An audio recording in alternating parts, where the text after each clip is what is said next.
আমি যদি ছুটি নিই তাহলে আবার কিচ্ছু যায় আসে না, কিন্তু আমার বাড়ির কাজের লোক যদি ছুটি নেয় তাহলে আমার জীবনটা নরক হয়ে ওঠে।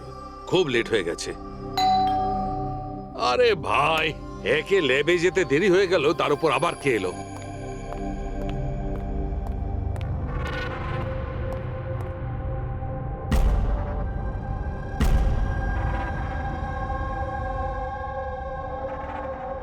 কাউকে তো দেখতে পাচ্ছি না, কিন্তু বেলের আওয়াজ তো ঠিক শুনেছি।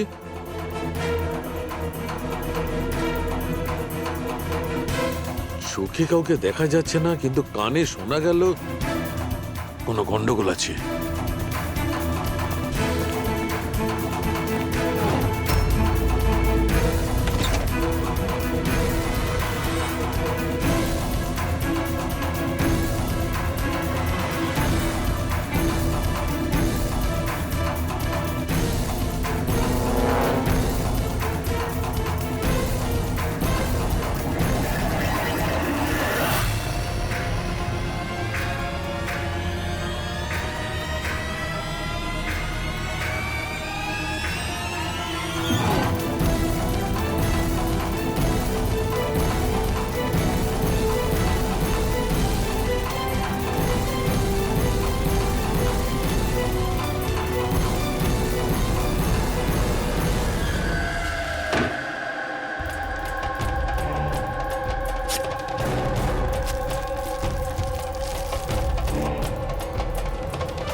You are invited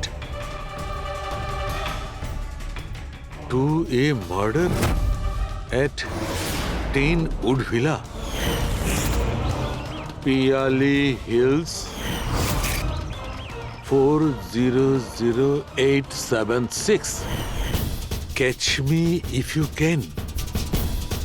এটা সত্যি না মিথ্যে?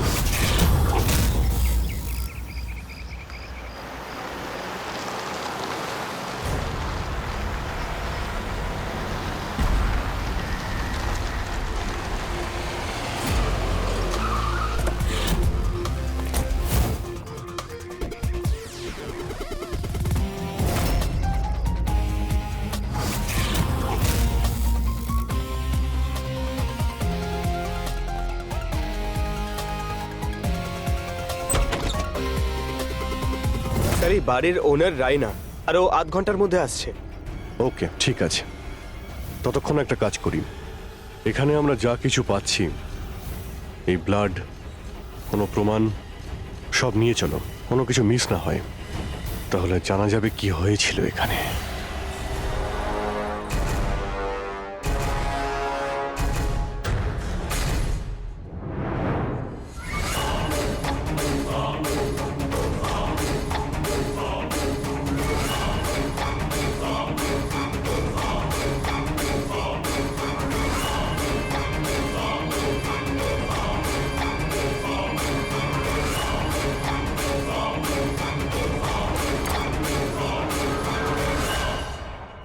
এই ঘরে এত জিনিস পড়ে রয়েছে, যারা চিৎকার করে করে বলছে আমরা প্রমাণ, আমাদের তুলে নাও। এগুলো প্ল্যান্টেড নয় তো?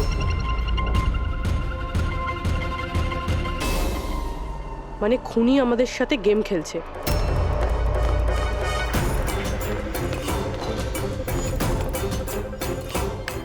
এসব কে করেছে?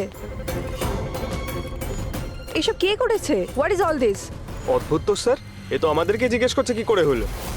এত নোংরা করে দিয়েছে, আপনারা পরিষ্কার করতে পারেননি? সে কি স্যার, পরিষ্কার করতে তো আমাদেরই বলছে। দুর্গন্ধ আসছে। এই আমার বাংলায় মহিলা কি করছে? ওই বীরজু, বীরজু কোথায়?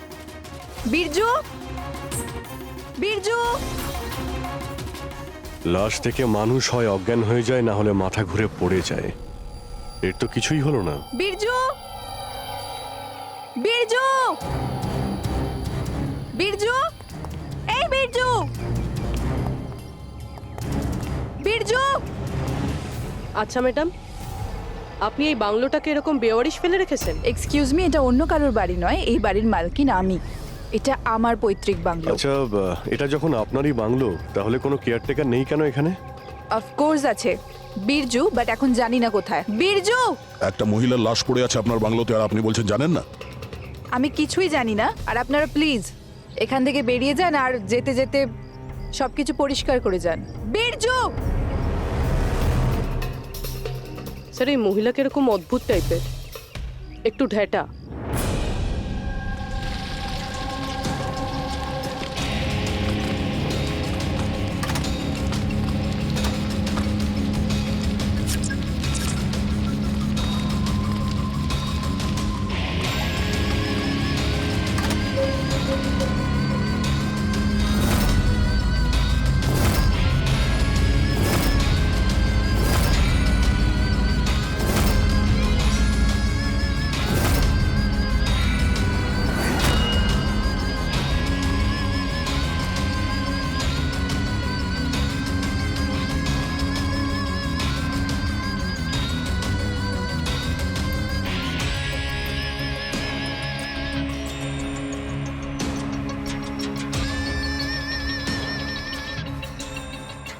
একটা কেস আর 18টা প্রমাণ, আর খুনি প্রমাণগুলো এমন ভাবে সাজিয়েছে যে কিছুই বলার নেই। কিন্তু স্যার, সমস্যা এটাই হলো যে এর মধ্যে কোনো প্রমাণই আমাদের কোনো কাজের নয়।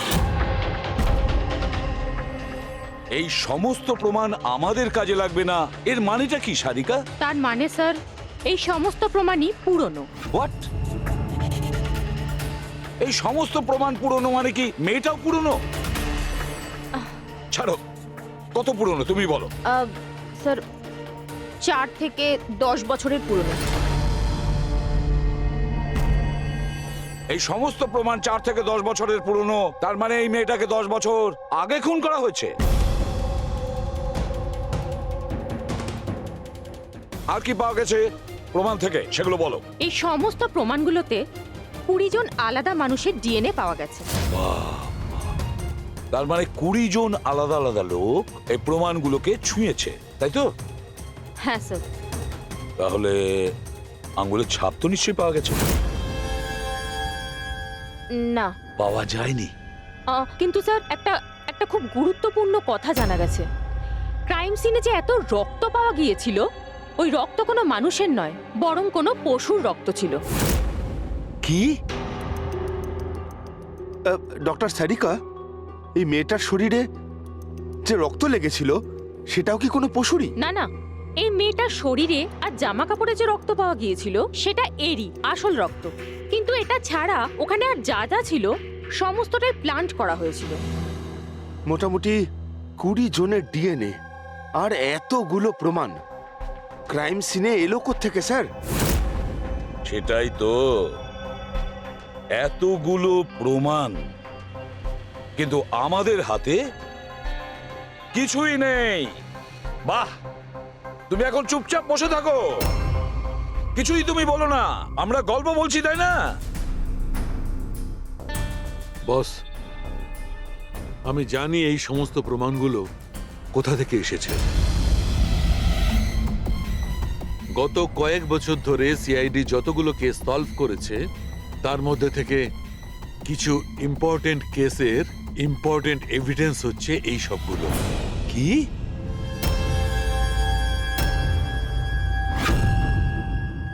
স্যার, আমি ওই মহিলা আর তার বাড়ির ব্যাকগ্রাউন্ড সম্পর্কে সব চেক করলাম। ওর পরিবারের 2-3 জন খুনের অভিযোগে জেল খাটছে, আর ওই মহিলার বাইপোলার ডিসঅর্ডার আছে। তাইও এই ধরনের ব্যবহার করছিল। আর ওই যে কেয়ারটেকার ছিল বীরজু, ওর কি খবর? স্যার, ওনার ফোনের লাস্ট লোকেশন ওই বাংলোর বাইরেটাই দেখাচ্ছে, তারপর থেকে অফ রয়েছে, খোঁজার চেষ্টা চলছে। অদ্ভুত ব্যাপার, ওই বাংলোতে এত কিছু ঘটে গেল আর ওই বাংলোর মালকিন কিছু জানেই না। কেয়ারটেকার উধাও। আচ্ছা, ও আবার অসুস্থতার আড়ালে কোনো গেম খেলছে না তো? হতে পারে, নজর রাখতে হবে ওর উপরে। পঙ্কজ, যে মেয়েটা লাশ পাওয়া গেছে তার ব্যাপারে জানতে পারলে কিছু? স্যার, সব পুলিশ স্টেশন, নিউজ পেপার আর নিউজ চ্যানেলে পাঠিয়ে দিয়েছি, কিছুক্ষণের মধ্যে জানতে পেরে যাবো স্যার। চালু খেয়ে আমাদের পুরনো কেসের প্রমাণগুলো ওখানে কি করে গেল? চুপ করে বসে থাকলে হবে না, আমার উত্তর চাই। তুমি ফরেনসিক সার্জন, তুমি এই ফরেনসিক ডিপার্টমেন্টের ইনচার্জ, নিজের দায়িত্ব এড়িয়ে যেতে পারো না। বস, ছাড়ো তো। আমি আমার দায়িত্বটা খুব ভালো করে কি জানি। করেছো দেখতেই পাচ্ছি। তাহলে এটা বলো, আমাদের পুরনো এভিডেন্স আমাদের রেকর্ড থেকে উধাও হলো কি করে? বস, বস একটা কাজ করছি, রেকর্ড রুমে গিয়ে ওখানে জিজ্ঞাসাবাদ করি, জানতে পারা যাবে বস ওখানে কি গন্ডগোল হয়েছে। প্লিজ। এতগুলো প্রমাণ কিভাবে উধাও হলো? আপনারা জানতেন না প্রমাণগুলো কত ইম্পর্টেন্ট? তাহলে আপনারা থাকা সত্ত্বেও এই চুরি হলো কি করে? কিভাবে প্রমাণগুলো উধাও হলো? স্যার, আমার উপস্থিতিতে চুরি হয়নি স্যার। তাহলে চুরি কবে হয়েছে? স্যার, এই চুরি হয়তো রাত্রে হয়েছে, কেননা আমরা তো রাত্রে থাকি না, তাই না? এই জন্য চুরি হয়েছে। আর আপনি, আপনার কি বক্তব্য শুনি? স্যার, আমি ডাক্তারবাবুকে কতবার বলেছি যে লকগুলো ঠিক করিয়ে নিতে, দরজা জানলা ঠিক করে নিতে, সিসিটিভি ক্যামেরা লাগিয়ে নিতে, কিন্তু ডাক্তারবাবু আমাদের কথা শোনেনি না। তাছাড়া মানে- আর কি? আর কি? স্যার, ও জানি না কাদের নিয়ে মাঝে মাঝে চলে আসেন আর বলেন যে পুরনো এভিডেন্স দেখার আছে। আর কি? স্যার, ও জানি না কাদের নিয়ে মাঝে মাঝে চলে আসেন আর বলেন যে পুরনো এভিডেন্স দেখার আছে। ও কাকে এনেছিল? গত 3 মাস আগে কাউকে নিয়ে এসেছিলেন আর বলেছিলেন ক্রাইম জার্নালিস্ট ইনি পুরনো এভিডেন্স দেখতে চান। বস, বস ও একজন জার্নালিস্ট ছিল, ফরেন্সিকের উপর একটা আর্টিকেল লিখতে চাইছিল, আমাকে রিকোয়েস্ট করলো আর আমি পারমিশন দিয়ে দিলাম। দেখো সালুকে, তুমি খুব ভালো করেই জানো যে এখানে বাইরের লোকের ঢোকার অনুমতি নেই, আর তুমি জার্নালিস্টকে এনেছিলে। স্যার, আগের মাসেও স্যার কলেজের স্টুডেন্টকে এনেছিলেন, ওকেও পুরনো তথ্য দেখাচ্ছিলেন। হতে পারে যে তাদের মধ্যেই কেউ চুরি করেছে। না বস, এটা হতে পারে না, ওরা তো ফরেন্সিক স্টুডেন্ট ছিল, ওরা আমার কাছে এসে পারমিশন চাইছিল, স্যার আমরা স্টাডি করতে চাই, কিছু প্র্যাকটিক্যাল করতে চাই, আমরা কিছু শিখতে চাই, প্লিজ আমাদের পারমিশন দিন। তাই ওদের পারমিশন দিয়ে দিই বস। বস, আমার যথেষ্ট রেসপন্সিবিলিটি আছে, আফটার অল এটা তো আমার অধিকারও বটে। দেখো সালুকে, সিআইডি কে কলঙ্কিত করার তোমার কোনো অধিকার নেই, বুঝেছ? আর তাছাড়া ফরেনসিক শেখানোর জন্য এখানে কোনো কলেজ খোলা হয়নি। তুমি এখানে স্টুডেন্টদের আনলে কি করে? কার পারমিশন নিয়েছিলে? দেখো সালুকে, একটা কথা মনে রেখো, এই রেকর্ড রুমে চাইলেই কাউকে আনা যায় না। না আমি আনতে পারি, না তুমি আনতে পারো, না এ আনতে পারে, সে কোনো পরিবারের হোক বা কোনো বন্ধু হোক। আরে ভাই। হ্যাঁ অভিজিৎ। হ্যাঁ স্যার, যে মেয়েটা খুন হয়েছে তার নাম হলো টিনা, আর উনি ওই মেয়েটার বাবা। Doctor Nirab sir, head of forensic, Chennai. Doctor Nirab? Nirab, Nirab! আরে শালুকে আমার মেয়েকে মেরে দিয়েছে। কন্ট্রোল ইয়ারসেলফ, সব জানা যাবে। স্যার, ওনাকে আপনি চেনেন? হ্যাঁ অভিজিৎ, একটা সময় ছিল যখন আমি আর নীরব একসঙ্গে কাজ করতাম। নীরব, 1 মিনিট বস। কি কি? এই দেখো ভাই, আমার সন্দেহটা একদম ঠিক ছিল, এতে টক্সিড আছে। আচ্ছা ডক্টর, শেষ কবে নাগাদ আপনার আপনার মেয়ে টিনার সঙ্গে কথা হয়েছিল? কবে দেখা হয়েছিল? আসলে ও কলেজের হস্টেলে থাকতো, 2 দিন আগেই হারিয়ে। নীরব, নীরব শান্ত হও নীরব, যেই হোক ঠিক খুঁজে বার করব, আমি খুঁজে বার করব নীরব, আমি খুঁজে বার করব কে করেছে। না সালুকে, তুমি খোঁজ নেবে না। আমি খুঁজবো না মানে? মানে তুমি এই কেসে কোনো কাজ করবে না।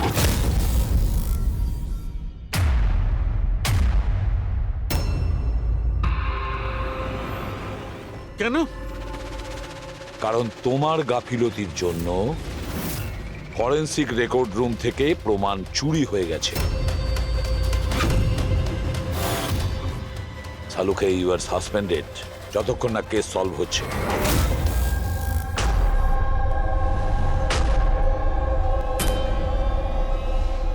বস, তোমার কি মনে হয় এই সব কিছু আমার জন্য হয়েছে? তুমি আমাকে দোষারোপ করছো। দোষারোপ করছি না সালুকে, এটাই বাস্তব, আর সেটা তুমি খুব ভালো করে জানো। যদি না তোমার বন্ধু জার্নালিস্টকে ফরেন্সিক রেকর্ড রুমে নিয়ে যেতে, না ওই স্টুডেন্টদের নিয়ে যেতে যাদের জন্য এই ঘটনা ঘটেছে, সেই জন্য তোমাকে সাসপেন্ড করতে হলো।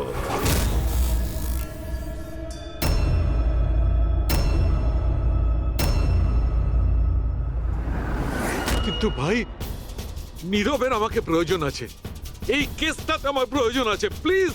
না সালুকে। স্যার, স্যার আপনি আমাকে ডেকেছিলেন? ডক্টর সারিকা, এখন থেকে তুমি ওনার মেয়ে টিনার কেস ফাইল হ্যান্ডেল করবে। আমি? হ্যাঁ।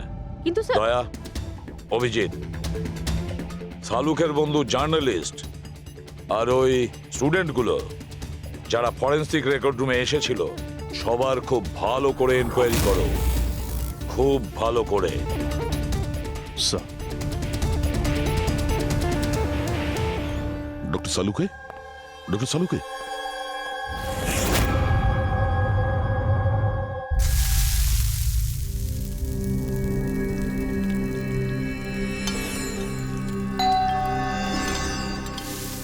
ওই এসে হাজির হয়েছে ওরা দুজন, দয়া আর অভিজিৎ, আমার কাটা খাই নুনের ছিটে দিতে।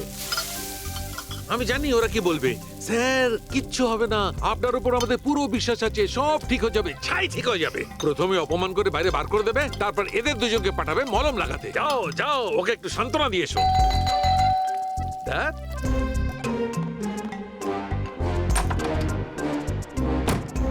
হাই। মর্নিং।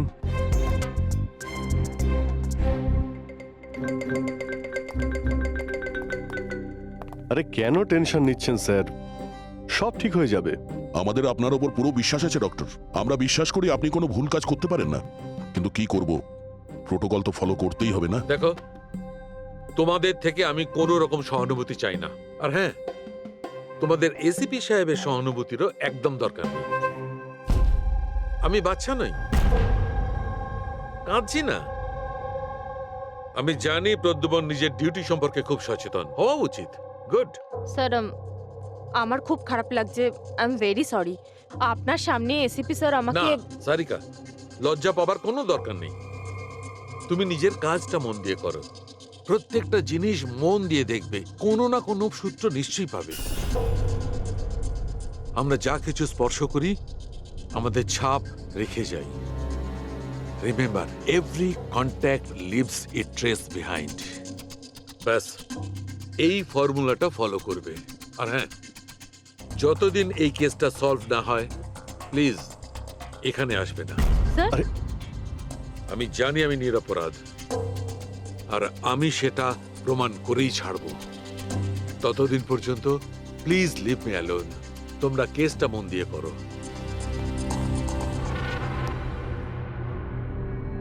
মাথা খুব গরম হয়ে আছে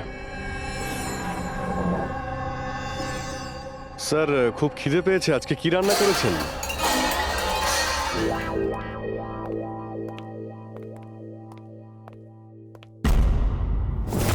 স্যার, হুম, এই জার্নালিস্ট শুনেছি খুবই অভদ্র একটা মানুষ। 3 মাস আগে নাকি ডক্টর নীরবের সঙ্গে ওনার ঝামেলাও হয়েছিল। দেখছি কতটা টেরা লোকে। স্যার, আপনাদের ভেতরে ডাকছে। Thank you.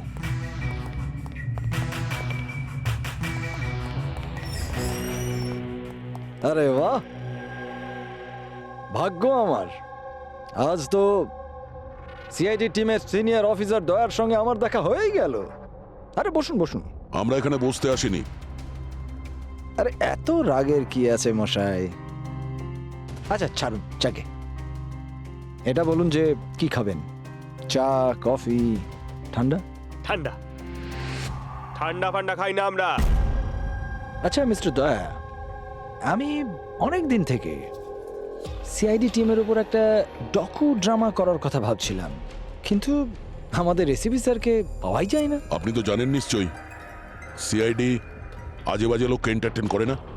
আপনি সোজা আসল কথায় আসবেন। হ্যাঁ নিশ্চয়ই, 20 বছর ধরে আমি এই প্রফেশনের মধ্যে আছি, সব সময় পয়েন্টেই থাকি। বলুন, সবার প্রথমে কি জানতে চান?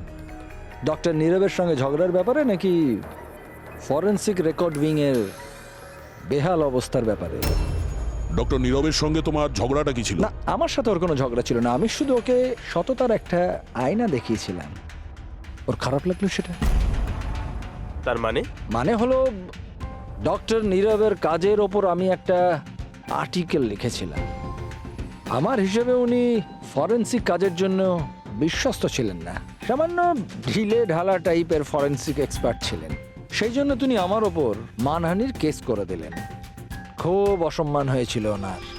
আমি ওনার কাছে ক্ষমাও চেয়েছিলাম, কিন্তু এখন ওনার মেয়ের মৃত্যুর খবর শুনে আমার খুব খারাপ লেগেছিল।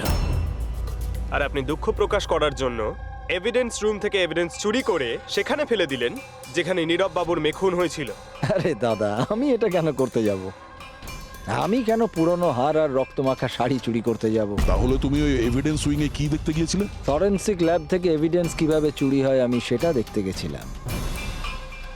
আমি আপনাদের কাজের দুর্বলতা দেখতে গেছিলাম। থাক, এসব যেতে দিন, এগুলো বলার কোনো দরকার নেই। এখন তো আপনারাও সবটা জেনে গেছেন বোধহয়। দেখুন, বেশি বক্তৃতা দেবেন না আপনি। যতটা জিজ্ঞেস করা হচ্ছে ততটার উত্তর দিন, কেন? ব্যাস। যে নিজেদের কথা উঠলো অমনি ঝাল লাগলো? আপনাদের কাছে কি এই কথার উত্তর আছে যে কে কিভাবে ফরেনসিক ল্যাব থেকে জিনিসগুলো চুরি করলো? আমার তো মনে হয় খুনি আপনাদের দুর্বলতাটা দেখাতে চেয়েছে। যাক, ছাড়ুন সেসব। এখন বলুন যে এই সিআইডির ওপর ডকুড্রামা সিরিজ কবে শুরু হচ্ছে? স্যার, এনাকে বিউরো নিয়ে যাই। মনে হচ্ছে ঠিকঠাক উত্তর উনি ওখানেই দেবেন। তার জন্য অনেক লম্বা চওড়া প্রসেস আছে। আর তাছাড়া প্রমাণও তো থাকতে হবে না, তাই তো দয়া? খুব তাড়াতাড়ি দেখা হবে। প্রসেস পুরো করে সমস্ত এভিডেন্স নিয়ে আসবো, আর তখন কথা বলবো সিআইডির ওপর ডকু ড্রামা বানানোর জন্য। হ্যাঁ,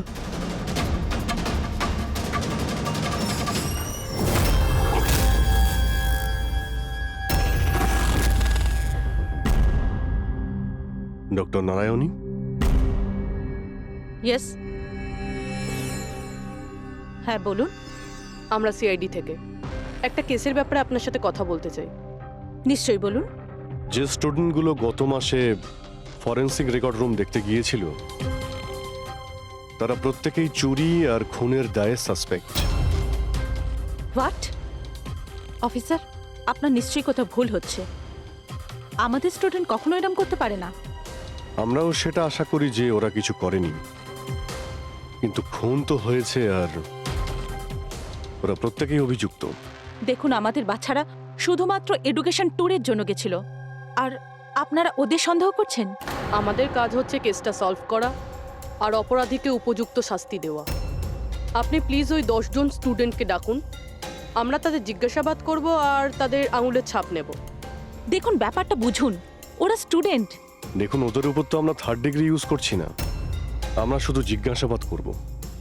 আর হ্যাঁ, ওদের কিছু বলবেন না যে আমরা কি ব্যাপারে ওদের সাথে কথা বলবো। ওকে।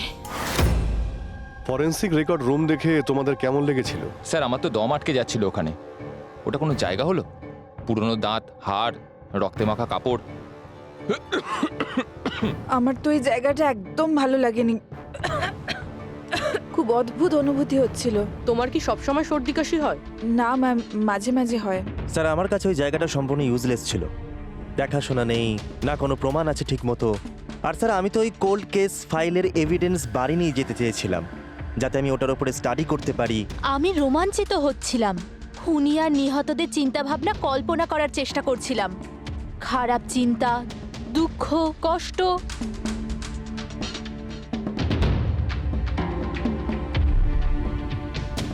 স্যার, এখানে তো 9 জন রয়েছে, একজন নেই। হ্যাঁ, আজকে একজন স্টুডেন্ট অ্যাবসেন্ট আছে, ওর শরীর ঠিক নেই। সে কে? কি নাম তার? সারিকা। সারিকা? ওর ব্যাপারে পুরো ডিটেলসটা চাই। হ্যাঁ সারিকা, কিছু কি পাওয়া গেল? দেখো আমাদের হাতে কিন্তু সময় নেই। স্যার আমি বারবার চেষ্টা করছি যদি কোনো প্রমাণ হাতে পেয়ে যাই, যাতে সালু খেসার যে নির্দোষ এটা প্রমাণিত হয়। যাই হোক না কেন, কিছু না কিছু তো ঘটেছে। যারা সালুখেকে ফাঁসানোর চেষ্টা করেছে, কে হতে পারে আর কেনই বা সে করছে? স্যার আপনি এটা জানেন, তবুও সালু খেসারকে বের করে দিলেন। সারিকা, আমি সেটাই করেছি যেটা আইনত। না হলে সালুখেকে আমি... কি স্যারকে আপনি কি? খুনি খুব বড় ভুল করেছে। কি ভুল স্যার? যখন তোমরা ওখানে গিয়েছিলে, ওই বাড়ির ভেতর ঘুরছিলে, ভেতর থেকে বাইরে, বাইরে থেকে ভেতরে, সব জায়গায় যখন প্রমাণ খুঁজে বার করছিলে, তখন ফেডরিক, তখন তুমি চিহ্ন ছেড়ে যাচ্ছিলে, তোমার হাতের চিহ্ন, পায়ের চিহ্ন, আরো অনেক ছোট ছোট জিনিস, যেগুলো তোমাদের অগোচরেই ঘটছিল। আর খুনি ঠিক একইভাবে ওখানে তার চিহ্ন ছেড়ে গেছে, এমন চিহ্ন যেগুলো আমরা ট্রেস করতে পারি। ট্রেসেবল চিহ্ন? সারিকা, আমরা যা কিছু স্পর্শ করি আমাদের ছাপ রেখে যাই। রিমেম্বার, এভরি কন্ট্যাক্ট লিভস এ ট্রেস বিহাইন্ড। স্যার আমাকে হিন্ট দিয়েছিলেন, কিন্তু আমি বুঝতে পারিনি কেন।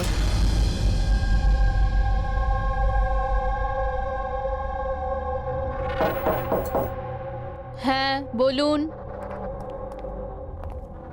সারিকা কোথায়? আপনারা? সিআইডি।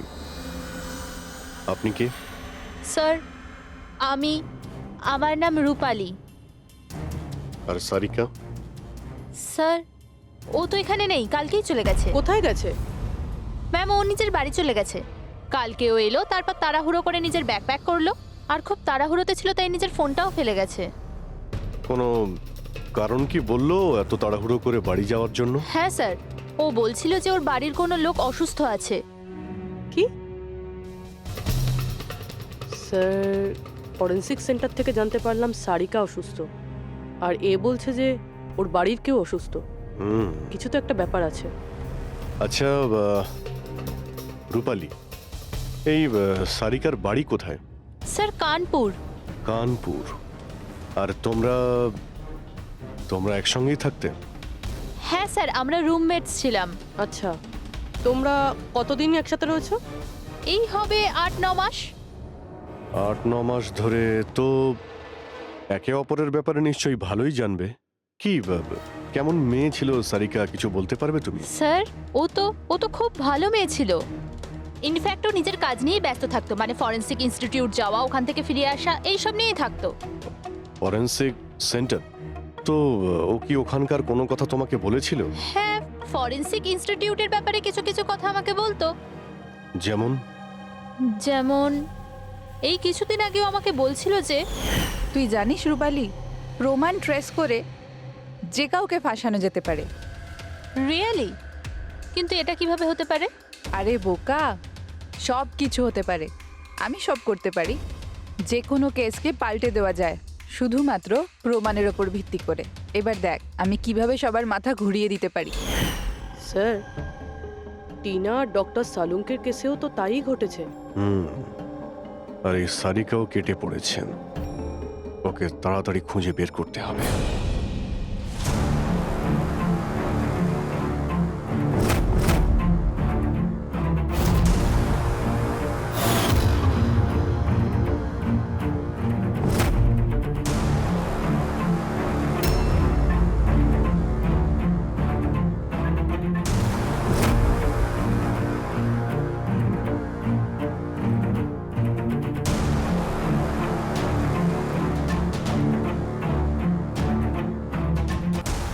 হ্যাঁ সারিকা। স্যার খুনি যেই হোক না কেন, যে এতগুলো প্রমাণ চুরি করেছে আর ক্রাইম সিনে প্ল্যান্ট করেছে, এটা করার সময় ও নিশ্চয়ই জিনিসগুলোকে ছুঁয়েছে। কিন্তু ডক্টর সারিকা, আপনিই তো বলেছিলেন যে কোনো আঙুলের ছাপই পাওয়া যায়নি। তাহলে এই জিনিসগুলো ধরলো কি করে? আঙুলের তো কোনো ছাপ পাওয়া যায়নি, কিন্তু আমি এটা বলার চেষ্টা করছি যে এত প্রমাণও চুরি করেছিল আর ক্রাইম সিনে প্লান্ট করেছিল, এখন এত পরিশ্রম করার পর ওর একটু তো ঘাম হয়েই ছিল। মানে sweat analysis. Exactly, sweat analysis করেছি। আর ওই প্রসিডিয়ারে আমি একটা ডিএনএ পেয়েছি। এই দেখুন, এই ডিএনএ থেকে আমি এটাই জানতে পেরেছি যে এই লোকটার একটা বিশেষ ধরনের রোগ আছে, সিস্টিক ফাইব্রোসিস। এটা কি ধরনের অসুখ? এটা একটা জেনেটিক রোগ পুরবি। এই রোগটার থেকে মানুষের বডি অর্গানস যেমন কিডনি, লাংস, প্যানক্রিয়াস, ইন্টেস্টাইন সব ড্যামেজ হতে থাকে। কিন্তু ডক্টর সারিকা, এই রোগটা চেনা যায় কিভাবে? মানে কোনো সিমটমস তো আছে? সিমটমস আছে।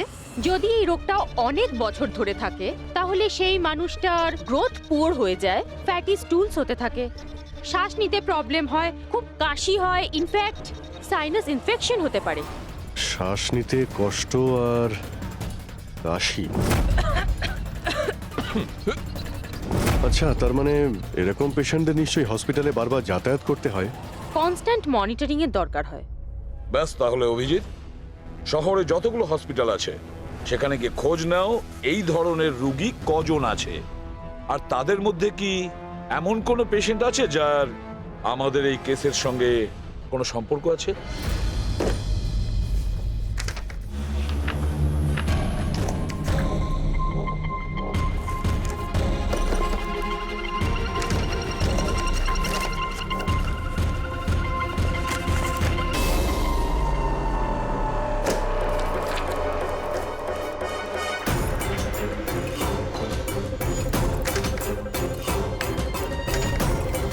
এই কেসটা আমরা একসঙ্গে কাজ করেছিলাম। ডক্টর নীরবের মেয়েকে খুন করা হয়েছে, আমাকে সাসপেন্ড করা হয়েছে, তো বাকি রইল ললিত। যদি এই সবকিছু কেসটার জন্য হয় তাহলে ললিতের সঙ্গেও নিশ্চয়ই কিছু ঘটেছে, নাহলে হয়তো ঘটবে। ললিতকে খুঁজতে হবে, কিন্তু এত বছর ধরে ললিতের সঙ্গে কোনো যোগাযোগ নেই, কি করে খুঁজবো? ট্রাই করে দেখি।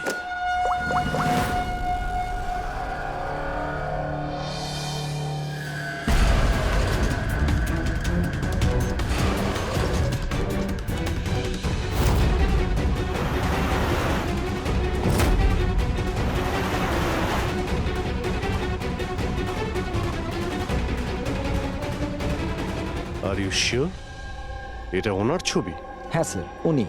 আর ওনাকে হসপিটালে 2-3 বার আসতেই হয়। My god, thank you very much. Thank you.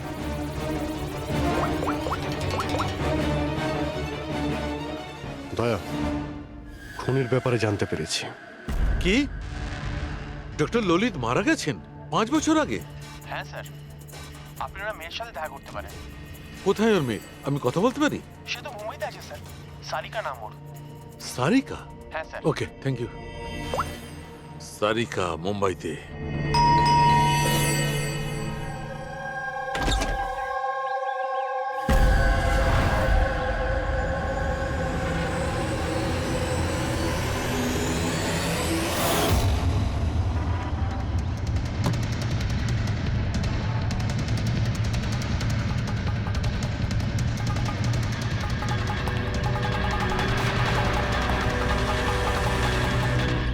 সত্যের খুব কাছেই আছো তুমি। এইটাই শেষ জায়গা যেখানে খুনটা হবে।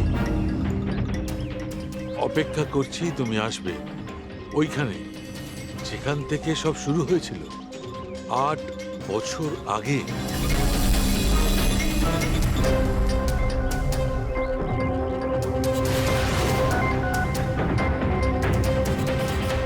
বছর আগে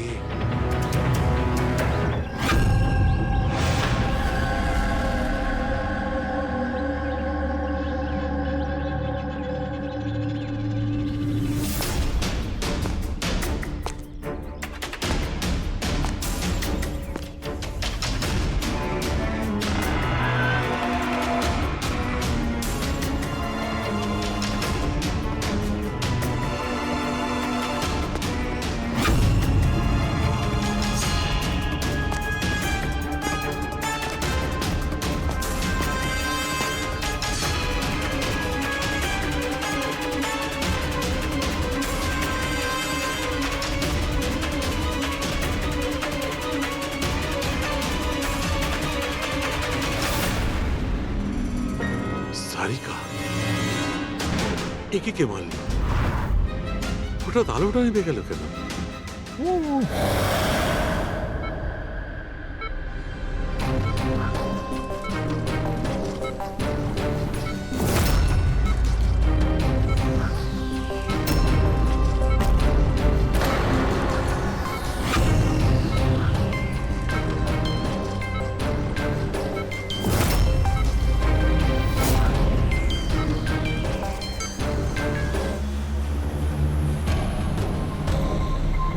স্যার, সালুনকে স্যারের ফোন তো বাজছে, কিন্তু উনি ফোনটা ধরছেন না। উনি আবার বিপদে পড়েননি তো? ডক্টর সালুকের ফোনের লোকেশন এক্ষুনি ট্র্যাক করো, দেখো কোথায় আছে। আর এই খুনিরও।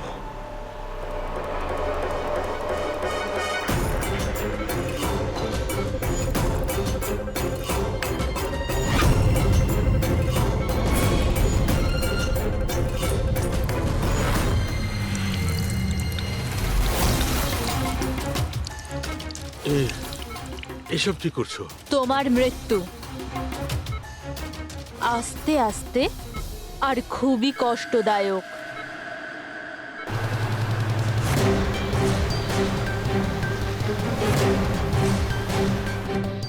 তোমার শরীরের এক এক ফোঁটা রক্ত যখন তোমার শরীর থেকে আস্তে আস্তে বেরোবে না, তখন খুব মজা আসবে তোমার, তাই না?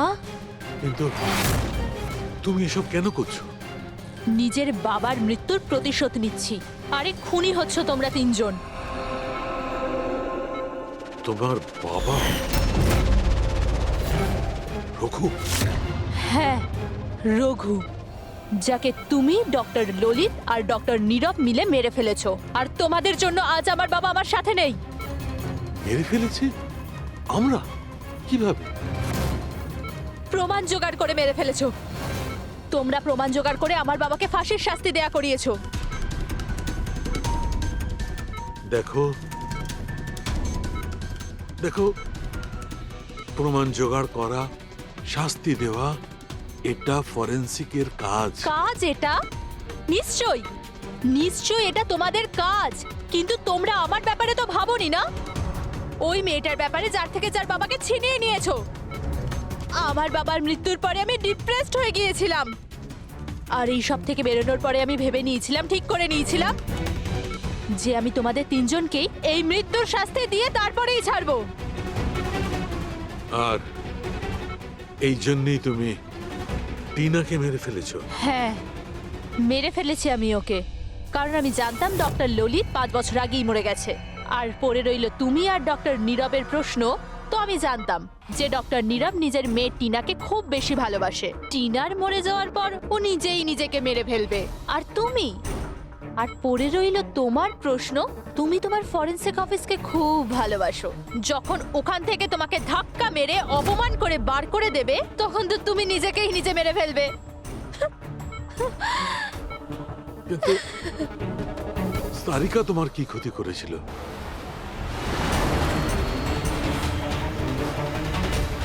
সারিকা? ওকে তো মরতেই হতো। ও ললিতের মেয়ে ছিল যে, আর ফরেনসিকে কাজ করতো। আর আমার কাজে তো আসতোই। ওর সাহায্যে আমি ফরেনসিক অফিসের সব প্রমাণ জোগাড় করেছিলাম। তোমার ফরেনসিক অফিস তোমার বিরুদ্ধে? এই দেখো ডক্টর সালুকে, হয়ে গেল আমার বদলা পূরণ। আর যতক্ষণে সিআইডি এখানে আসবে, ততক্ষণে তুমি ওপরে। Good bye doctor সালুকে।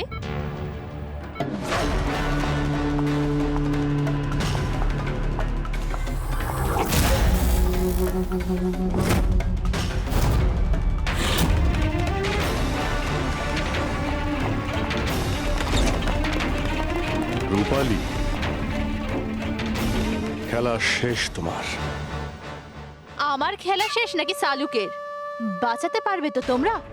তো বাঁচিয়ে নাও। রক্তের ঋণ তো চাপিয়ে দিলে বস আমার উপর। রক্তের ঋণ তো চাপাইনি আমি তোমার ওপর, আমি তো বরং তোমার ঋণ শোধ করলাম। অপরাধীদের শাস্তি দিতে সাহায্য করেছিলে, সেই ঋণ এবার শোধ করে দিলাম। আচ্ছা শোনো, অনেক রেস্ট হয়েছে, এবার কাজে লেগে পড়ো। তাড়াতাড়ি সুস্থ হয়ে উঠুন। সারিকা একা লাশগুলোর সঙ্গে কথা বলছে। ওহো সারিকা, অভিজিৎ তো তোমার খুব প্রশংসা করছে। দেখো ভাই, এখন 1 সপ্তাহ তো আমি এখান থেকে নড়ছি না বস। এক কাজ করো না, ততদিন সারিকাকে দিয়ে কাজটা করিয়ে নাও। ঠিক আছে, তাহলে বিশ্রাম নিন।